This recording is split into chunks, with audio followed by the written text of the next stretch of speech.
গল্পগুরু চ্যানেলে গল্প শোনায় আপনাদের সবাইকে স্বাগতম। আজ শুরু হচ্ছে জাফর ইকবাল রচিত ভৌতিক হরর ধাঁচের গল্প দানব। গল্প পাঠে আমি সাকিব। গল্প শুরুর আগে জাফর ইকবাল সম্পর্কে কিছু কথা জেনে নেওয়া যাক। বাংলাদেশে খ্যাতনামা লেখকদের একজন জাফর ইকবাল। মূলত কিশোর উপন্যাস এবং সায়েন্স ফিকশনের জন্য বেশি জনপ্রিয় তিনি। তার পেশাদার জীবনে তিনি একাধারে একজন পদার্থবিদ, লেখক এবং শিক্ষক। ছাত্রাবস্থায় তিনি লেখালেখি শুরু করেন। ঢাকা বিশ্ববিদ্যালয়ে পড়াশোনাকালীন তার প্রথম বই প্রকাশিত হয় অপট্রনিক সুখ দুঃখ। এরপর রিসার্চ কাজের জন্য তিনি আমেরিকার বেল কমিউনিকেশন সেন্টারে কাজ শুরু করেন। পরবর্তীতে দেশে ফিরে তিনি সিলেট শাহজালাল প্রযুক্তি বিশ্ববিদ্যালয়ে অ্যাসোসিয়েট প্রফেসর হিসাবে যোগদান করেন। এই গুণী মানুষটি এখন পর্যন্ত অসংখ্য গল্প উপন্যাস আমাদের দিয়েছেন। তার লিখিত কিছু বই হল মেঘু কাহিনী, শান্তা পরিবার, কাবিল কৌকাফি, দীপু নাম্বার 2, ইরন ইত্যাদি। বর্তমানে তিনি সিলেট শাহজালাল প্রযুক্তি বিশ্ববিদ্যালয়ের ইলেকট্রিক্যাল অ্যান্ড ইলেকট্রনিক্স ইঞ্জিনিয়ারিং ডিপার্টমেন্টের প্রধান হিসাবে কর্মরত রয়েছেন। আজকের বই দানব প্রথম প্রকাশিত হয় 2012 সালে প্রকাশক বিদ্যা প্রকাশনী। চলুন তাহলে শুরু করা যাক আজকের অডিও বুক দানবের প্রথম পর্ব। ইউনিভার্সিটির মাঠে দুই ডিপার্টমেন্টের মাঝে ক্রিকেট খেলা হচ্ছে। রাজুর ডিপার্টমেন্ট দল ব্যাট করছে, ক্যাপ্টেন তাদের সাথে পড়ে। ঢিলে ঢালা একটা বল পেয়ে সে হাত ঘুরিয়ে মারল, সাথে সাথে ছক্কা। ডিপার্টমেন্টের সব ছাত্রছাত্রী চিৎকার করে উঠে নাচানাচি শুরু করে দিল। শুধু রাজু তার জায়গা থেকে উঠল না। হঠাৎ করে তার মুখ ফ্যাকাশে এবং বিবর্ণ হয়ে গেছে। চৈতি দুহাত তুলে নাচতে নাচতে রাজুর দিকে তাকিয়ে বলল, ঢ্যাপসার মতো বসে আছিস কেন? কি হয়েছে তোর? রাজু শুকনো মুখে বলল, না কিছু হয় নাই। সে শূন্য দৃষ্টিতে সামনে একটু তাকিয়ে থাকে। এক্ষুনি একটা মারামারি শুরু হবে, কেউ একজন মারা যাবে। সে নিশ্চিতভাবে জানে। সে বাতাসে মৃত্যুর গন্ধ পেতে শুরু করেছে। চৈতি তার পাশে এসে বলল, কি হয়েছে তোর, এরকম করছিস কেন? রাজু প্রায় বলেই ফেলেছিল মারামারি হবে একটা। তার আগে বিকট শব্দে একটা বোমা ফাটল, খুব কাছাকাছি। সাথে সাথে চিৎকার চেঁচামেচি দৌড়াদৌড়ি শুরু হয়ে গেল। রাজুর আশেপাশে দাঁড়িয়ে থাকা বসে থাকা সবাই ছুটতে থাকে এবং চিৎকার করতে থাকে। মাঠের মাঝখানে ক্রিকেট টিম দুটো যেন কেমন ভ্যাবাচ্যাকা মেরে দাঁড়িয়ে আছে। রাজু তখনও বসে আছে তার জায়গায়। সামনে ফাঁকা হয়ে গেছে। সেখানে তার বয়সী একটা ছেলে অত্যন্ত বিচিত্র ভঙ্গিতে বসে আছে। রক্তে তার সারা শরীর ভেসে যাচ্ছে। ছেলেটার মুখে এক ধরনের বিস্ময়, যেন সে এখনো বুঝতে পারছে না কি হচ্ছে। রাজু দেখলো ছেলেটা তার মুখে বিস্ময়ের ভঙ্গিটা ধরে রেখে আস্তে আস্তে বাম দিকে ঢলে পড়ল। তার সামনে আরো দুজন রক্ত মাখা ছেলে দাঁড়িয়ে চিৎকার করছে, শার্টের বোতাম বুক পর্যন্ত খোলা। চিৎকার করে কি যেন বলল, কিন্তু কিছু বোঝা গেল না। রাজু রাজু! রাজু ঘুরে তাকালো। চৈতি চিৎকার করে তাকে ডাকছে। রাজু তখন উঠে দাঁড়ালো। এখন তাকে চলে যেতে হবে এখান থেকে। মাঠে যারা ক্রিকেট খেলছিল তারাও দৌড়াতে শুরু করেছে। দূরে কোথাও আবার একটা বোমা ফাটার শব্দ হলো। চিৎকার শোনা যাচ্ছে অনেক মানুষের। চৈতি তার হাত ধরে টেনে নিতে নিতে বলল, তুই ওখানে বসেছিলি কেন? উঠে আসলি না কেন? রাজু কোনো উত্তর দিল না। চৈতি আবার বলল, তুই এরকম কেন? কিরকম? চৈতি তার চোখের দিকে তাকালো এবং এক মুহূর্তের জন্য এক ধরনের বিস্ময় খেলা করে একটা নিঃশ্বাস ফেলে সে বলল, অন্যরকম। রাজু জানে অন্যরকম সে একেবারে সেই ছোটবেলা থেকেই। সে তার বাবাকে কখনো দেখেনি। সে যখন খুব ছোট তখন তার বাবা মারা গেছে। মাকে দেখেছে কিন্তু খুব বেশি স্মৃতি নেই। একজন ফর্সা মহিলার কথা মনে পড়ে। তাকে বুকে চেপে ধরে কাঁদছে, এরকম একটা দৃশ্য তার মাথার মাঝে খেলা করে। তবে সেটা জানে না এটা সে কল্পনা নাকি সত্য। তার ছোট মামার ঘরে সে মানুষ হয়েছে। মামা মামি তাকে আদরও করতো না, আবার ভালোবাসতো না। বাসার অনেকটা ফার্নিচারের মতো, ঝেড়ে মুছে রাখতে হয় কিন্তু সেটাকে আদরও করতে হয় না, ভালোবাসতে হয় না। সে বড় হয়েছে একা, একেবারেই একা। তাকে তার মায়ের কথা কেউ কখনো বলতো না। তার মায়ের কি হয়েছিল সে এখনো ভালো করে জানে না। শুধু জানতো অন্য কোথাও বিয়ে হয়ে গিয়েছিল। তার বিয়ে দেওয়া হয়েছিল নাকি পালিয়ে বিয়ে করেছিল তা কখনো সে জানতে পারেনি। ঠিক কী কারণ তার জানাও নেই। রাজুর কখনো জানার কৌতূহল হয়নি। রাজু একা একটা ঘরে ঘুমাতো। গভীর রাতে ঘুম থেকে উঠে সে দুহাতে নিজের হাঁটু ধরে বসে থরথর করে কাঁপত। সে শুনতে পেত কেউ বিকট গলায় চিৎকার করছে। সে জানতো সে ছাড়াই চিৎকার আর কেউ শুনছে না। পাশের ঘরে তার মামা মামি নিচু গলায় কথা বলছেন। বাইরে কেউ একজন তার বারান্দায় বসে খুব খুব করে কাশছে। তাদের কথা কেউ শুনছে না, শুধু সে শুনছে কেউ একজন বিকট গলায় চিৎকার করছে। কে কোথায় চিৎকার করছে আর কেন চিৎকার করছে তা শুধু জানতো না সে রাজু, শুধু শুনতে পেত। তাই সে ভয়ে থরথর করে কাঁপত। তাদের সাথে একটা মেয়ে পড়তো, নাম তার শিপ্রা। হঠাৎ করে খবর পেল শিপ্রা মরে গেছে। কেমন করে মরে গেছে কেউ জানে না।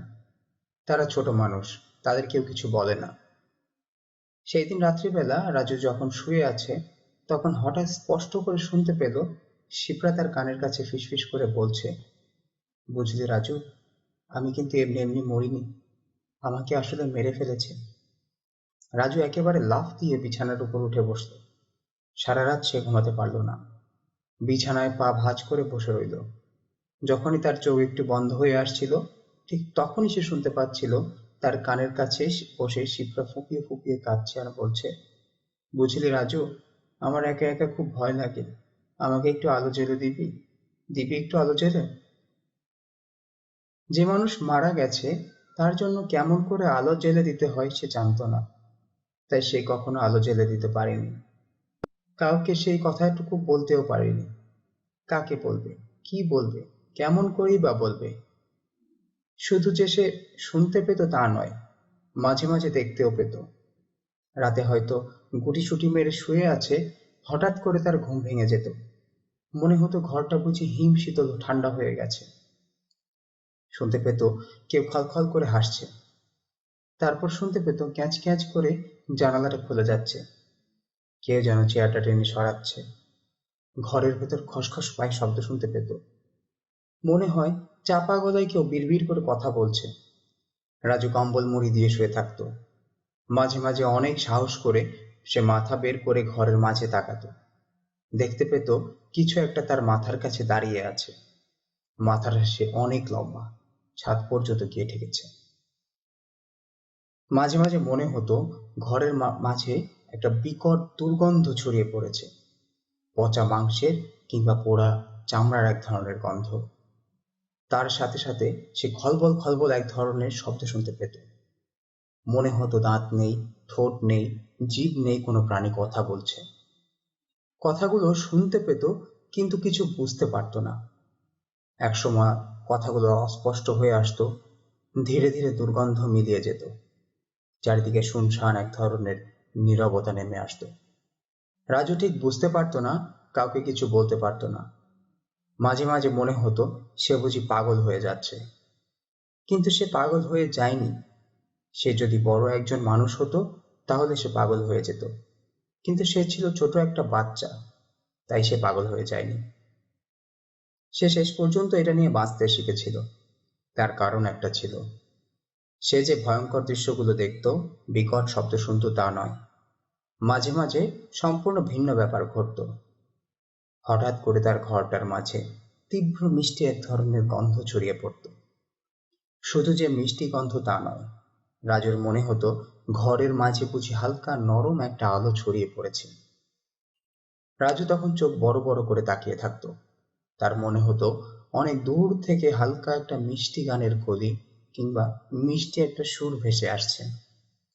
মনে হতো ঘুরে ঘুরে কেউ একটা কথা বলছে, প্রত্যেকবারই সে বলছে একটু অন্যরকম করে। সেটা শুনতে শুনতে রাজুর মাথা ঝিমঝিম করত। মনে হতো তার সমস্ত শরীর বুঝি অবশ হয়ে আসছে। সে আবছা আবছা ভাবে দেখত ধবধবে সাদা কাপড় পরা একটা মেয়ে ঘরের মাঝে ঘুরপাক খাচ্ছে। তার কাপড় বাতাসে উঠছে, চুল বাতাসে উঠছে। রাজু জোর করে সেদিকে চোখ খুলে তাকিয়ে থাকতো। তার মনে হতো কেউ একজন তার কানের কাছে ফিসফিস করে বলছে, ভয় কি, তোমার ভয় কি? রাজু তখন বিড়বিড় করে বলতো, ভয় নাই? না, ভয় নাই। রাজু, তোমার কোনো ভয় নাই? সত্যি? হ্যাঁ, আমরা আছি না? আমরা সব সময় আছি, তোমার আশেপাশে আছি, সব সময় আছি। কে আছে রাজু জানতো না, শুধু জানতো তারা তার পাশে আছে। এই তারাটি কে সে বুঝতো না, শুধু জানতো তারা তার কাছাকাছি আছে, তারা তার পাশাপাশি আছে। রাজু শুনতো কোমল গলায় কেউ যেন বলছে, ঘুমাও তুমি রাজু, তুমি ঘুমাও। রাজুর চোখে তখন ঘুম নেমে আসতো। আধো ঘুমে আধো জাগা অবস্থায় সে দেখতে পেত সেই ঘুরতে থাকা মেয়েটি ঘুরতে ঘুরতে দুটি মেয়ে হয়ে যাচ্ছে, দুটি মেয়ে থেকে চারটি মেয়ে হয়ে যাচ্ছে। দেখতে দেখতে সারা ঘরে অসংখ্য মেয়ে তার দুই হাতে দুই পাশে ছড়িয়ে আস্তে আস্তে ঘুরতে থাকতো আর নরম গলায় গান গাইতো। তাদের দেখতে দেখতে তাদের কথা শুনতে শুনতে রাজুর চোখে ঘুম নেমে আসতো। এরকম করে রাজু আস্তে আস্তে বড় হয়ে উঠল। গ্রামের স্কুলে সে ক্লাস 6 পর্যন্ত পড়েছিল, কিন্তু পড়ালেখায় তার মন ছিল না। স্কুলে যেত আসতো আর পরীক্ষা দিয়ে পাশ করে যেত। ক্লাস 7-এ তাকে শহরের স্কুলে পাঠিয়ে দেওয়া হলো। স্কুলটা এমন আহামরি কিছু ছিল না, কিন্তু স্কুলের লাইব্রেরিটা ছিল অসাধারণ। সারি সারি আলমারি, সেগুলো বোঝায় হাজার হাজার বই। প্রথম যেদিন লাইব্রেরিটা দেখেছিল সেদিন সে ভয়ে ভয়ে লাইব্রেরির একটা আলমারি খুলে একটা বই হাতে নিয়েছিল। তখনই কালো মতন একজন রাগী রাগী চেহারার মানুষ কড়া গলায় বলল, কি চাও? রাজু বলল, একটা বই দেখব। মানুষটা মুখ খিঁচিয়ে উঠে বলল, বই কি দেখার জিনিস? বই হচ্ছে পড়ার জিনিস। রাজু ভয়ে ভয়ে বলল, বই পড়ব। রাগী রাগী মানুষটার তখন মুখ একটু নরম হলো, বলল, ঠিক আছে পড়ো। রাজু তখন আলমারি থেকে একটা বই নামিয়ে পড়তে বসল। বইটার নাম তার এখনো মনে আছে, নীল পাহাড়ের অট্টহাসি। সেটা দিয়ে শুধু। তারপর প্রতিদিন সে লাইব্রেরি আসতো, আলমারি খুলে বই নামিয়ে বই পড়তো। কালো মতন রাগী রাগী মানুষটা তখন রাজুকে দেখলে হাসি হাসি মুখ করে বলতো, কোন বইটা পড়বে রাজু? রাজু কোনো বইয়ের নাম বলতো। লাইব্রেরিয়ান খুঁজে খুঁজে সেই বই বের করে দিত। সেই তখন থেকে রাজুর বই পড়ার অভ্যেস হয়ে গেল। সেই অভ্যেস তার এখনো আছে।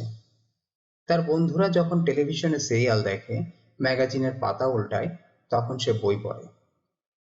এই বই পড়ার অভ্যাসের জন্যই তার আসলে লাইফটা অন্যরকম হয়ে গেল। সে যখন গ্রামে থাকতো কিংবা শহরের স্কুলে এসে আশেপাশের মানুষজনকে দেখতো, তাদের কাউকে দেখেই সে লেখাপড়ার কোনো আগ্রহ অনুভব করেনি। সবাই করছে, সেও করছে, এরকম একটা ভাব তার ভেতরে কাজ করত। কিন্তু স্কুলের লাইব্রেরিতে বই পড়তে পড়তে হঠাৎ করেই তার লেখাপড়ার জন্য এক ধরনের আগ্রহ জন্ম নিল। এসএসসি পরীক্ষার ফলাফলটি হলো অসাধারণ। শহরের সে স্কুলে এর আগে এত ভালো রেজাল্ট কেউ করেনি। এতদিনে রাজুর ভেতরে ঢাকার ভালো একটা কলেজে পড়ার শখ জন্ম নিয়েছে, কিন্তু সেটা শেষ পর্যন্ত কপালে জুটল না। সেই শহরেরই ছোট একটা কলেজে তাকে পড়তে হলো। সেই কলেজে লেখাপড়ার কোনো পরিবেশই ছিল না।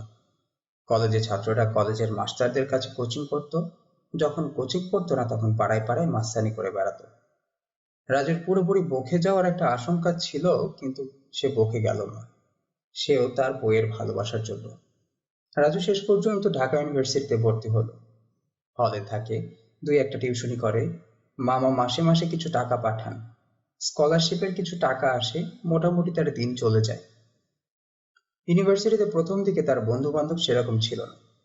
মোটামুটি হঠাৎ করেই তার সবার সাথে পরিচয় হয়ে গেল। তার পেছনে অবশ্য কারণটা ছিল বই। একদিন ক্লাসে এসে পেছনের দিকে এসে বসে আছে, যিনি লেকচার দিচ্ছেন তিনি নতুন জয়েন করেছেন। বিশ্ববিদ্যালয়ের শিক্ষক না হয়ে কোনো কর্পোরেট কোম্পানির ম্যানেজার হলে তাকে ভালো মানাতো।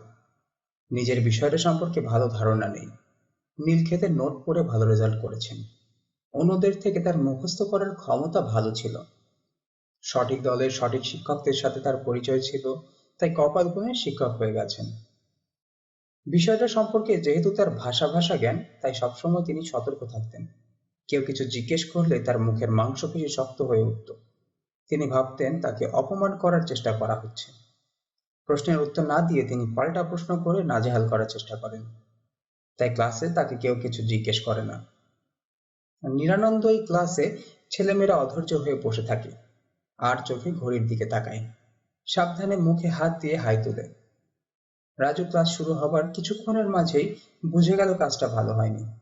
দরজার কাছাকাছি থাকলে সটকে পড়ার একটা সুযোগ ছিল, কিন্তু যেখানে সে বসেছে সেখান থেকে বের হওয়ার উপায় নেই।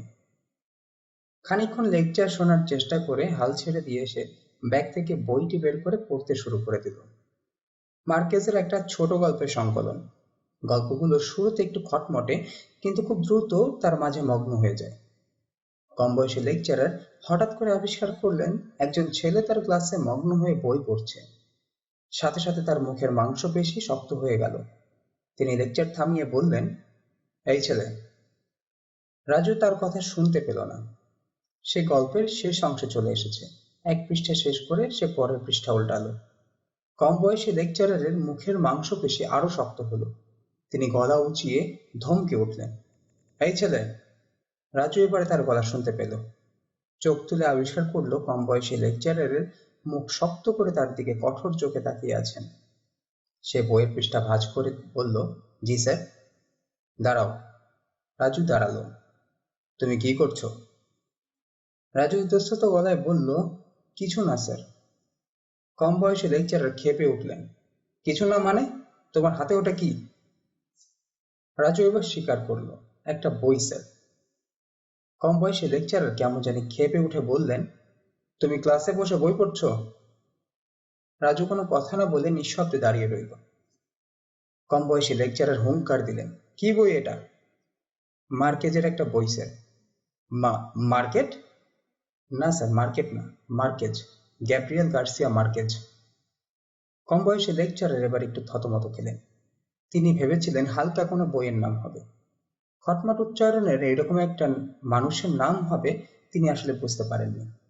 মুখ শক্ত করে বললেন, ক্লাস ফলো না করে ফালতু বই পড়ছো কেন? রাজু একটা বড় নিঃশ্বাস ফেলল। বলল, ক্লাসে বসে গল্প বই পড়া অপরাধ হতে পারে স্যার, কিন্তু মার্কেজকে আপনি ফালতু বলতে পারেন না। কি কি বললে তুমি? তাছাড়া আপনি যে বইটা পড়াচ্ছেন সেইটার নোট আমাদের সবার কাছে আছে। নীলক্ষেত থেকে কিনেছি। হুবহু সেটা আপনি বোর্ডে লিখছেন স্যার। তাই। কম বয়সী লেকচারের মুখ এবার লাল হয়ে ওঠে। পুরো ক্লাসে একটা চাপা হাসির শব্দ শোনা যায়। রাজু সেটা না শোনার ভান করে বলল, তাই স্যার, লেকচার ফলো না করলে আমার কোনো সমস্যা হবার কথা নয়। কম বয়সী লেকচারার এক ধরনের অবিশ্বাসের দৃষ্টিতে রাজুর দিকে তাকিয়ে রইলেন। তারপর নাক দিয়ে একটা নিঃশ্বাস ফেলে বললেন, বসো।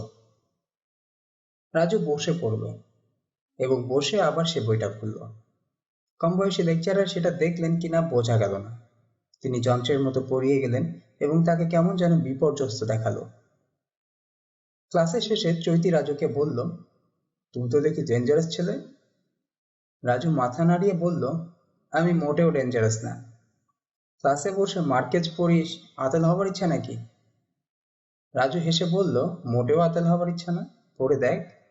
আরে ধুর, বেশি কঠিন। মোটেও কঠিন না, শুরুটা মাঝে মাঝে মাঝে অন্যরকম হয়। রাজু তার হাতের বইটা চৈতির দিকে এগিয়ে দিল। বলল, নে পড়, লাস্ট স্টোরিটা পড়। চৈতি তার কাছ থেকে বইটা নিল। গল্পটা শেষ পর্যন্ত পড়েছিল কিনা তা কখনো জানা গেল না, কিন্তু রাজুর সাথে তার পরিচয় হয়ে গেল। ক্রিকেট খেলার মাঠ থেকে ছুটে পালিয়ে রাজু আর তার সাথে বসে থাকা সবাই শাহবাগের একটা ফাস্টফুডের দোকানে এসেছে। সবার ভেতরে কেমন একটা উত্তেজনা, নানা রকম গুজবের ডালপালা ছড়িয়েছে। সবাই বসে বসে সেগুলো খানিকক্ষণ যাচাই বাছাই করে উঠে গেল। শুধু বসে রইল রাজু আর চৈতি।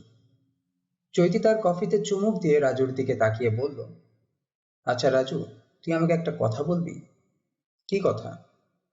যখন খেলার মাঠে বোমা পড়লো, আমরা সবাই দৌড়ে পালিয়ে এলাম, তুই এমন ধম মেরে বসেছিলি কেন? না মানে রাজু একটু ইতস্তত করলো। আসলে হয়েছে কি, শুধু যে পড়ে বসে রইলি তা নয়, আগেও দেখলাম তুই কেমন আউলো ঝাউলা মেরে বসে থাকলি। রাজু একটা স্থির দৃষ্টিতে চৈতির চোখের দিকে কিছুক্ষণ তাকিয়ে থাকলো। বলল, তুই আসলেই জানতে চাস? হ্যাঁ। কাউকে বলবি না তো? বলবো না। চৈতি অবাক হয়ে বলল, কি বলবো না?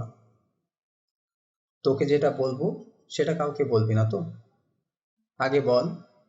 আগে কথা দিয়ে কাউকে বলবি না তো? চৈতি বলল, আচ্ছা ঠিক আছে। রাজু একটা বড় নিঃশ্বাস ফেলে বলল, আমি মাঝে মাঝে কিছু জিনিস আগে থেকে দেখতে পারি।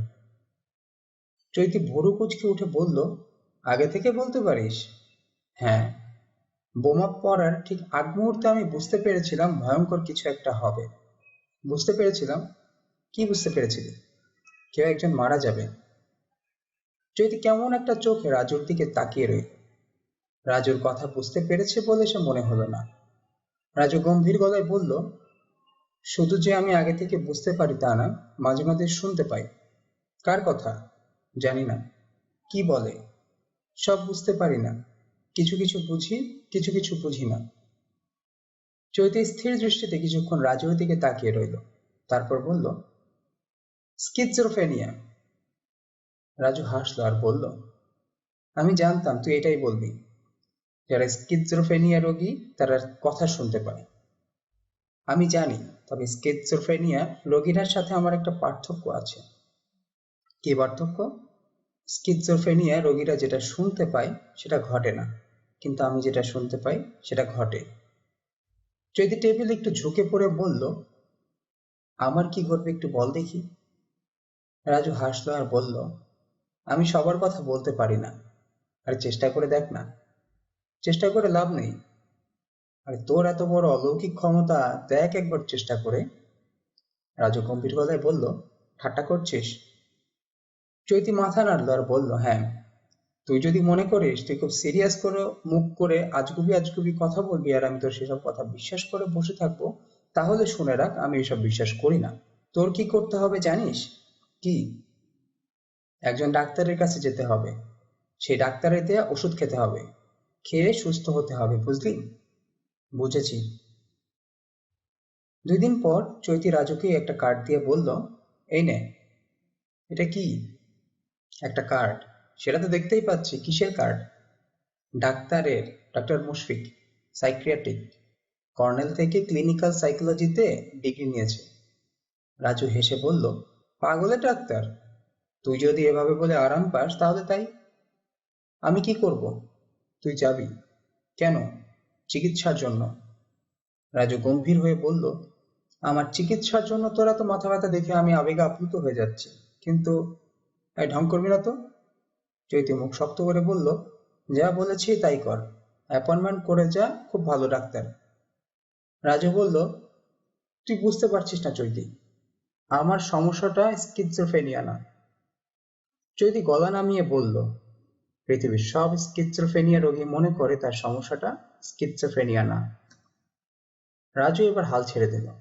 এরপর যখনই রাজুর সাথে চৈতির দেখা হতো, চৈতি জিজ্ঞেস করত, গিয়েছিলি? রাজু মাথা নেড়ে বলে, না। রাজু শেষ পর্যন্ত ডক্টর মুশফিকের একটা অ্যাপয়েন্টমেন্ট করে একদিন তার চেম্বারে হাজির হলো। খুব সাজানো গোছানো চেম্বার। বাইরে ওয়েটিং রুমে যারা বসে আছে তাদের দিকে তাকালে কোনো অস্বাভাবিক কিছু চোখে পড়ে না, তবে একটু ভালো করে তাকালে এক ধরনের অস্থিরতা চোখে পড়ে, যেটা সবাই চেপে রাখার চেষ্টা করছে। 13-14 বছরের একটি মেয়েকে নিয়ে তার মা এসেছেন। মেয়েটি পিঠের মেরুদণ্ড সোজা করে বসে আছে। তার পাশে মায়ের চোখে এক ধরনের হাল ছেড়ে দেওয়ার ভঙ্গি। একসময় ডক্টর মুশফিকের নার্স মা ও মেয়েকে ডেকে নিল। মেয়েটি নিজে থেকে উঠতে চাইছিল না। মা তার হাত ধরে উঠিয়ে নিয়ে গেল। দীর্ঘ সময় পর মা আর মেয়ে যখন বেরিয়ে এলো, মা তার মেয়ের হাত ধরে রেখেছে।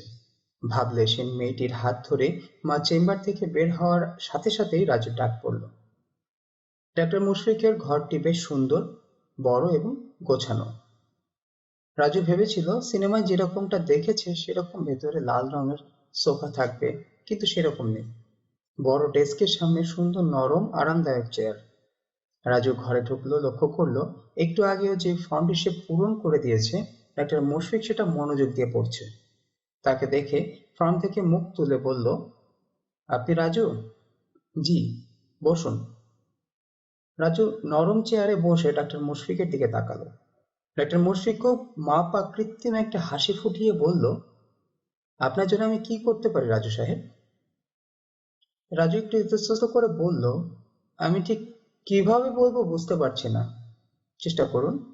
ডাক্তার মুশফিক বলল, নিশ্চয়ই বলতে পারবেন। রাজু বলল, আমি মাঝে মাঝে এক ধরনের কথা শুনতে পাই। ডাক্তার মুশফিক সবকিছু বুঝে ফেলেছেন এরকম একটা ভঙ্গি করে মাথা নাড়তে লাগলেন। শুধু যে কথা শুনতে পাই তা নয়, মাঝে মাঝে গন্ধ পাই, বেশিরভাগ সময় পচা গন্ধ, তবে মাঝে মাঝে মিষ্টি গন্ধ, কখনো কখনো দেখতেও পাই। ডাক্তার মুশফিক তাকে বাধা দিয়ে বললেন, আপনার রাতে ঘুম হয়? হ্যাঁ হয়। কত ঘন্টা ঘুমান? রাজু একটু হাসার ভঙ্গি করে বলল, অ্যালার্ম ছাড়া ঘুমালে মাঝে মাঝেই ঘুম থেকে উঠতে দেরি হয়ে যায়। আমার ঘুম নিয়ে সমস্যা নেই। ঘুমের ট্যাবলেট? না। অন্য কোনো মেডিকেশন? না তো। পরিবারে কোনো মানসিক রোগী আছে? আমার জানা মতে কেউ নেই। ডাক্তার মুশফিক আবার মাথা নাড়লেন। মাথা নেড়ে আবার তিনি রাজুকে প্রশ্ন করতে শুরু করলেন। নানা রকম প্রশ্ন। রাজুর সমস্যার সঙ্গে কোনো সম্পর্ক নেই এমন অনেক প্রশ্ন। প্রশ্ন শুনে মনে হতে পারে ডাক্তার মুশফিক রাজুর একেবারে নিজস্ব ব্যাপারে মাথা ঘামাতে চাইছেন, তাকে সন্দেহ করছেন, তাকে অপমান করার চেষ্টা করছেন। মাঝে মাঝে রাজুর মেজাজ গরম হয়ে উঠছিল, কিন্তু সে ক্ষেপে উঠল না, ধৈর্য ধরে প্রত্যেকটা প্রশ্নের উত্তর দিল। একসময় ডাক্তার মুশফিক প্রশ্ন করা শেষ করলেন, তারপর কিছুক্ষণের জন্য চুপ করলেন। হাতে পেন্সিলটা টেবিলে কয়েকবার ঠোকলেন, তারপর জানালা দিয়ে বাইরে তাকালেন। রাজু কি করবে ঠিক বুঝতে না পেরে চুপচাপ বসে রইল। ডাক্তার মুশফিক শেষ পর্যন্ত মুখ খুললেন, বললেন, রাজু সাহেব, আমি আসলে অনেক খুশি হয়েছি যে আপনি আমার কাছে এসেছেন। সাধারণত সমস্যা থাকে যারা, তারা স্বীকার করতে চায় না যে তাদের সমস্যা আছে। তারা প্রফেশনাল হেল্প নিতে চায় না, ডাক্তারের কাছে যেতে চায় না। রাজু বলল, আসলে আমিও আসতে চাচ্ছিলাম না। আমার ক্লাসের একজন ফ্রেন্ড আছে চৈতি, সে আমাকে জোর করে আপনার কাছে পাঠিয়েছে। ডাক্তার মুশফিক উজ্জ্বল মুখে বললেন, ও, তুমি চৈতির ফ্রেন্ড? তাহলে তো আমি তোমাকে রাজু সাহেব কেন ডাকছি, আপনি করেই কেন বলছি? রাজুকে কেউ যদি তুমি করে বলে সে খুব বিরক্ত হয়, কিন্তু এখন তার আর কিছু করার নেই, তাকে ভদ্রতা করে বলতেই হলো, অবশ্যই অবশ্যই। রাজু, আমি খুব খুশি হয়েছি যে তুমি আমার কাছে এসেছো। তোমার সমস্যাটা ঠিক করে ডায়াগনোসিস করতে হবে এবং আরো কয়েকটা সিটিং করতে হবে। আমি মোটামুটি সমস্যাটা ধরতে পেরেছি, এটা এক ধরনের ডিসঅর্ডার। স্কিজোফ্রেনিয়া নানা রকম হয়, এটা একটা তার ভার্সন। তবে আমরা এখন এটাকে সেরকম ভয় পাই না। তার কারণ হচ্ছে কিছু নতুন নতুন ড্রাগস বের হয়েছে, অসম্ভব ভালো। আগে যেসব রোগীরা সারা জীবন ইনস্টিটিউশনে কাটাতে হতো, তারা এখন ফ্যামিলির সাথে থাকতে পারে। তবে ডাক্তার মুশফিক একটা নাটকীয় ভঙ্গি করে থেমে গেলেন। রাজু বলল, তবে তবে ড্রাগসগুলো খুব ভালো করে মনিটর করতে হয়। কারো কারো জন্য ড্রাগসগুলো খুব ভালো কাজ করে, আবার কারো কারো জন্য সেরকম করে কাজ নাও করতে পারে। তাছাড়া নতুন বের হয়েছে বলে ড্রাগসগুলো পাওয়াও যায় না, যদিও বা পাওয়া যায় সেটা খুবই এক্সপেন্সিভ হয়। ঠিক তখন হঠাৎ এক ধরনের বিচিত্র ঘটনা ঘটল। হঠাৎ করে দরজা খুলে একজন বৃদ্ধ মহিলা চিৎকার করে ঘরের ভেতর ঢুকলেন। তার সারা শরীর রক্তে ভেজা, মাথার পেছনটা পুরোপুরি থেতলে গেছে। মহিলা ডাক্তার মুশফিকের কাছে গিয়ে হাহাকার করলেন, মুশু বাবা, দেখ আমার কি হয়েছে দেখ।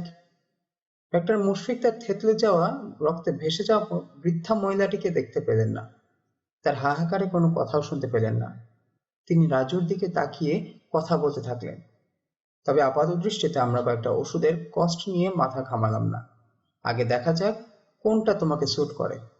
অল্প ডোজ দিয়ে শুরু করব। রাজু দেখলো বৃদ্ধা মহিলা তার পাশে চেয়ারে ধপ করে বসে সামনের দিকে ঝুঁকে পড়েছেন।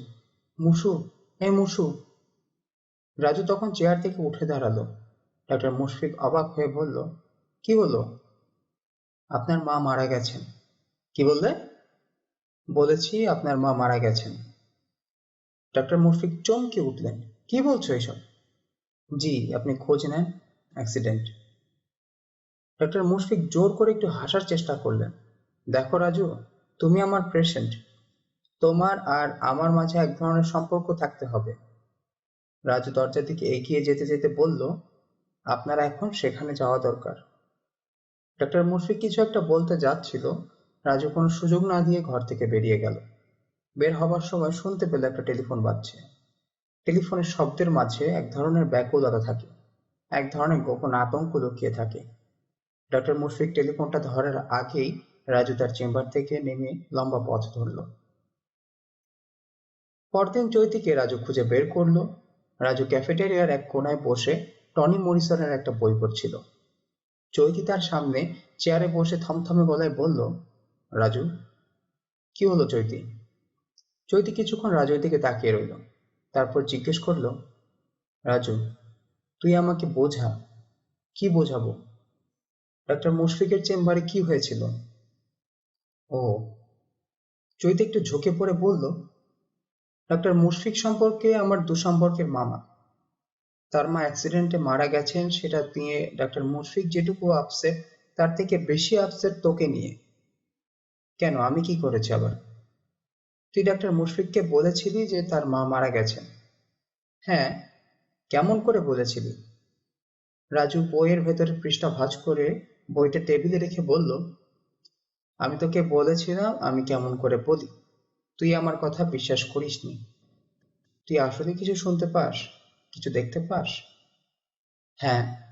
তুই বলছিলি স্কিজোফ্রেনিয়া, ওষুধ খেলে সেরে যাবে। তো ডাক্তারও সেই একই কথাই বলেছে, কিন্তু কিন্তু কি? স্কিজোফ্রেনিয়া রোগীর সবকিছু হচ্ছে এক ধরনের কল্পনা, আর আমার এগুলো হচ্ছে বাস্তব। এই হচ্ছে পার্থক্য। রাজু একটা নিঃশ্বাস ফেলে বলল, দেখ চৈতি, আমি যে কথাবার্তা শুনি, মানুষকে দেখি, সেটা আমার ভালো লাগে না, একেবারেই ভালো লাগে না। ওষুধ খেয়ে যদি এটা বন্ধ করা যায়, আমি ওষুধ খেতে রাজি আছি। কিন্তু কিন্তু কি? এগুলি ভয়ঙ্কর ওষুধ, মাথার ভেতর সব ওলটপালট করে দেবে। আমি আমার ভেতরে সবকিছু ওলটপালট করতে চাই না। চৈতি মাথা নাড়ল, বলল, রাজু, তোর এটা স্কিজোফ্রেনিয়া না, এটা তোর এক ধরনের ক্ষমতা, অলৌকিক ক্ষমতা। রাজু কোনো কথা না বলে চৈতির দিকে তাকিয়ে রইল। চৈতি বলল, আমি যদি নিজের চোখে এটা না দেখতাম, তোকে যদি না চিনতাম, এটা বিশ্বাস করতাম না। রাজু বলল, আমিও বিশ্বাস করতাম না। এটা নিশ্চয়ই কোনো একটা ব্যাখ্যা আছে। নিশ্চয়ই আছে।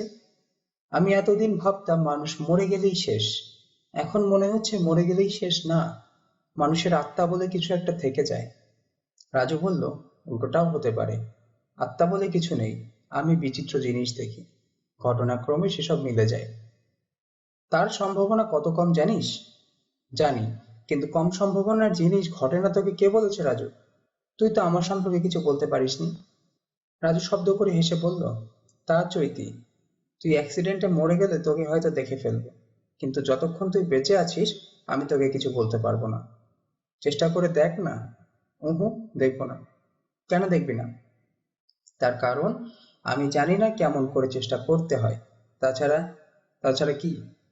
তাছাড়া আমি অলৌকিক ক্ষমতা সম্পন্ন দালাই লামা টাইপের লোকজন হতে চাই না, আমি নর্মাল মানুষ হতে চাই। ঠিক এই সময় তাদের ক্লাসের দুইজন চায়ের কাপ হাতে নিয়ে তাদের দিকে এগিয়ে আসলো। আরে তোরা এখানে ক্লাস যাবি না? ধুর, মজা লাগে না। তুই তো সেদিন বলেই দিয়েছিস নীলক্ষেত থেকে নোট কিনে নিলে আর তো ক্লাস করতে হয় না। সবাই তখন দুলে দুলে কিছুক্ষণ হাসে, অকারণেই। প্র্যাকটিক্যাল ক্লাস থেকে বের হয়ে রাজু দেখলো ছোট্ট একটা বাচ্চা কোলে নিয়ে একজন মহিলা দাঁড়িয়ে আছে। মহিলা না বলে তরুণী বলাই ঠিক হবে, বয়সে খুব বেশি নয়।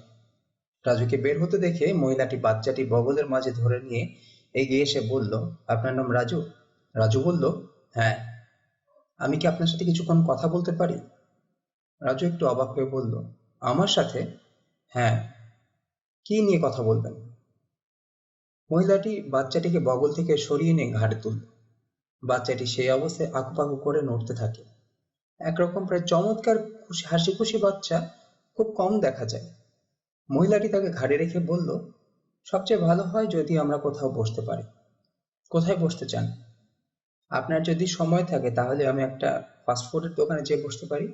শাহবাগের দিকে একটা ভালো কফি হাউস আছে। শাহবাগে? হ্যাঁ, আমার সাথে গাড়ি আছে, যদি আপনার কোনো আপত্তি না থাকে। রাজু বলল, না না, কিসের আপত্তি, আপত্তি নেই। মহিলাটি বাচ্চাটিকে আবার তবল দাবা করে হাঁটতে থাকে। বাচ্চাটি তার ছোট হাত দুটো একসাথে মুঠ করে ঢোকানোর চেষ্টা করতে থাকে। ঢোকাতে না পেরে সে বিরক্ত হয়। মুখ থেকে লোল ফেলতে ফেলতে সে মাড়ি দিয়ে তার হাত দুটো কামড়াতে চেষ্টা করে। সত্যি কথা বলতে কি, রাজু এর আগে কখনো ছোট বাচ্চাকে এভাবে দেখেনি। শিশুটিকে দেখে সে প্রথমবার বুঝতে পারে একটা শিশুর মতো মজার একটা বস্তু পৃথিবীতে দ্বিতীয়টি নেই। রাজু মহিলাটির পিছে পিছে সিঁড়ি দিয়ে নামে। সামনেই টুকটুকে লাল রঙের একটা গাড়ি। গাড়ির ড্রাইভিং সিটে কালো চশমা পরা একজন কম বয়সী মানুষ বসে আছেন। মানুষটি সুদর্শন, গায়ে নীল রঙের একটা টি শার্ট। আঁটো-সাঁটো শার্টের ভেতর দিয়ে মানুষের পেটা শরীরটা বেশ স্পষ্ট হয়ে ফুটে উঠেছে। রাজু খুব বেশি গাড়িতে চড়েনি। গাড়ির কোন সিটে কার বসার নিয়ম সে তা জানেও না, তাই কোথায় বসতে হবে সেটা বলার জন্য সে অপেক্ষা করে দাঁড়িয়ে থাকে। মহিলাটি বাচ্চাটিকে কোলে নিয়ে ড্রাইভারের পাশের সিটে বসে রাজুকে গাড়ির পিছন সিটে বসতে বলল। বাচ্চাটি মেয়েটির ঘাড়ের ওপর থেকে রাজুর দিকে তাকিয়ে দুই হাত নাড়াতে থাকে। দেখে মনে হয় রাজুকে নিয়ে তার খুব সুনির্দিষ্ট কিছু পরিকল্পনা আছে। শুধু কি পরিকল্পনা সেটা বোঝাতে পারছে না।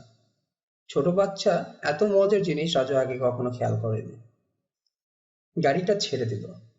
তরুণীটি বাচ্চাকে ধরে রেখে বলল, আপনাকে আমার নাম বলা হয়নি, আমার নাম নীরা।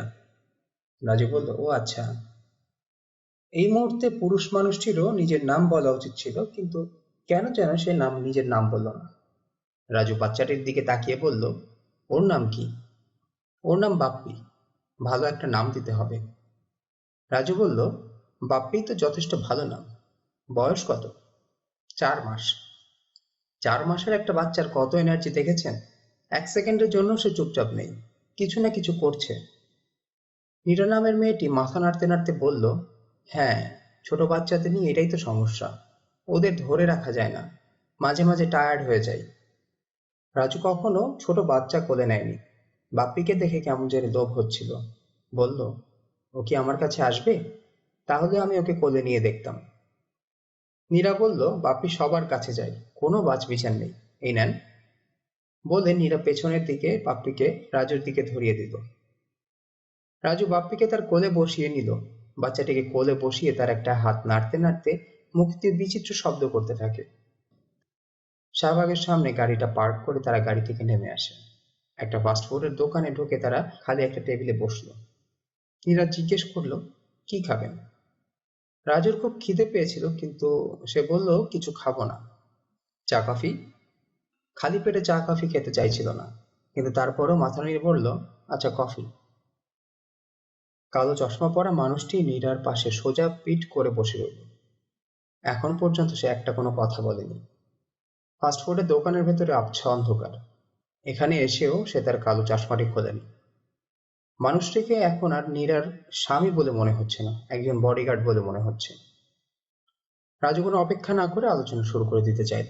বলল, আপনারা কি যেন একটা বিষয় নিয়ে বলছিলেন? ও হ্যাঁ, নীরা মাথা নাড়ল, বলল, ব্যাপারটা কি তা আপনাকে বলি। বাপ্পি কিভাবে কিভাবে যেন একটা চামচ ধরে ফেলেছে, সেটা নিয়ে সে মহানন্দে টেবিলের উপর শব্দ করতে থাকে। নীরা তার হাত থেকে চামচটা সরিয়ে নিয়ে বলল, আমরা একটা খবর পেয়েছি, আপনি নাকি কিছুদিন আগে এক ডাক্তারের কাছে গিয়েছিলেন। সে ডাক্তারকে বলে দিয়েছিলেন যে তার মা মারা গেছে অ্যাক্সিডেন্টে। রাজু অস্বস্তিতে একটু নড়ে চড়ে বসল। তার জীবনের এই অংশটুকু সে 10 জনের কাছে বলে বেড়াতে চায় না, কিন্তু এখন সেটা অস্বীকার করা যাবে না। তাই রাজু মাথা নেড়ে বলল, হ্যাঁ।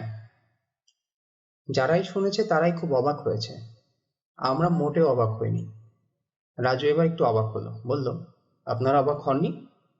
না, মানুষের একটা পার্সেন্টেজের ভেতরে এই ক্ষমতাটা থাকে। একটা পার্সেন্টেজ যেমন হয় অটিস্টিক, ঠিক সেমনি তেমনই আরেকটা পার্সেন্টেজ হয় অলৌকিক ক্ষমতাধারী। আপনি হচ্ছেন সেরকম একজন মানুষ। রাজু একটু ইতস্তত করে বলল, কিন্তু আপনারা আমাকে কেন ডেকেছেন? আমরা আসলে এই বিষয় নিয়ে গবেষণা করি। বাইরে অনেক বিশ্ববিদ্যালয়ে এর ওপর ডিপার্টমেন্ট আছে, প্যারাসাইকোলজি বলে এটাকে। আমাদের দেশে আছে শুধু কুসংস্কার। পুরো বিষয়টাকে ভূত প্রেতের ব্যাপার স্যাপার বলে ভাবা হয়। আমরা প্রথমে এই বিষয়টাকে একটু বৈজ্ঞানিক দৃষ্টিতে দেখতে চাই। রাজু মাথা নেড়ে বলল, আচ্ছা, সেজন্য আপনার একটু সাহায্য দরকার। আমাকে কি করতে হবে? কিছু না, আমরা আপনাকে ডাকবো। কোনোদিন সকালবেলায় আপনি আমাদের সাথে আসবেন, বসবেন, 2 ঘন্টা কথা বলবেন আমাদের সাথে। আপনি বিভিন্ন রকম আমাদের প্রশ্নের উত্তর দেবেন, আমরা সেটাকে লিখে রাখবো, এই রকম ব্যাপার। আচ্ছা ঠিক আছে। রাজু মাথা নাড়লো, বলল, আসলে ব্যাপারটা কি ঠিক আমারও জানতে ইচ্ছা আছে। আপনারা এ নিয়ে স্টাডি করেন আমি জানতাম না। আমার নিজের মনের ভেতরেও এ নিয়ে অনেক প্রশ্ন আছে, আমিও তার জবাব চাই। নীরা মাথা নেড়ে বলল, অবশ্যই অবশ্যই। এরপর রাজু অবশ্য আরো অনেকক্ষণ নীরার সাথে কথা বলল। পুরো সময়টাই কালো চশমা পরা মানুষটা পিঠ সোজা করে বসে রইল, একটা কথাও বলল না। আলোচনায় সশব্দে যে যোগ দিল সে হচ্ছে বাপটি। সে দুহাত তুলে হাত পা নেড়ে সারাক্ষণই পুরোপুরি নিজের ভাষায় কথা বলে গেল।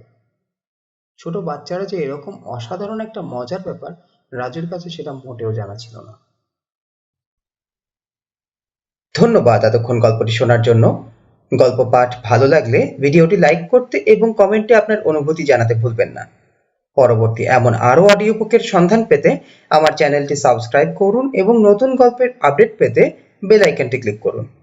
আপনাদের আগ্রহ এবং সহযোগিতা পরবর্তী কন্টেন্ট তৈরিতে উৎসাহ তৈরি করে। ধন্যবাদ, ভালো থাকবেন।